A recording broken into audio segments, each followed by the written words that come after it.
boozy swine who was just as sloshed as Schlegel. I think that's all they wrote. As you can see, Christopher's widely read. Okay, fast forward to today. Acutely aware that they will never be able to answer some of these big questions about existence, some scientists have come up with the idea of quantum cosmology. And it seems that, and I think you almost alluded to this yourself, that quantum physics almost has a theological dimension now. Could this become, in fact, the new religion? Well, I think that there are signs of, I think that, look, to back up, I think that the temptation to worship has to be admitted as being innate in us. I mean, there are very few people who are born without it. I think I may be one of them, but I mean, I don't say I'm completely immune to superstition either. I mean, I'm a primate.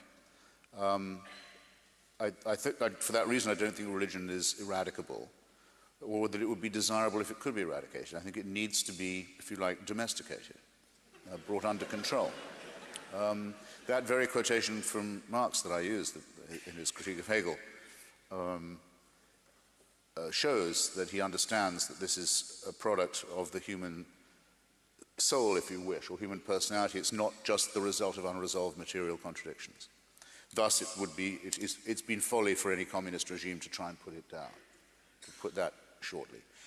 So yes, it's possible that people could become worshippers of physics, yeah, or the quantum. Just as in my view, and it's beginning to worry me, in some of the green and environmental movements, there's a feeling that we've brought punishment upon ourselves. You know, that we've sinned, and that and there are people who look upon, I haven't been into this Gaia stuff very much, but who look upon the planet as in some sense something that needs to be propitiated and placated. I can hear some echoes of this in some apparently modern and reason-based and evidence-based movements. Yep. So yeah, it's always there, and you always have to be on the lookout for it. I'm actually talking about physicians, well, not physicians, but the quantum physicians, yeah. I suppose you would call them cosmologists. Put very simply, the idea is that things can just happen spontaneously. Particles can pop into existence without warning and disappear without warning, and the corollary of that, according to Paul Davies, among others, is that the entire universe could have just popped into existence. I'm reading this book about the quantum now and about Heisenberg. There was this discovery that it seems that a particle doesn't so much pop into existence, though it might, but it can be there and then be there, reassembled, with no one knowing where it was in between, which is like a poltergeist or something, except that it's not, because there aren't any poltergeists and you can't measure them, whereas with this, there's a chance. I haven't got very far with the book yet, but there's a chance of it yielding to analysis.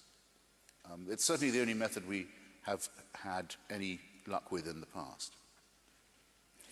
And one potential... And of course, we don't like to think of ourselves as random.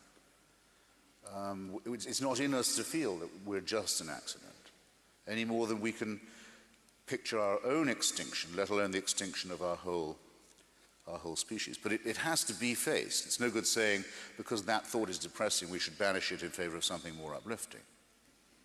Because that means you get all the bad news anyway, and in the meantime, you've been fooling yourself. Let's go to someone you talked about during your talk, but we didn't go into any detail, Stephen Jay Gould and his work on fossils and the so-called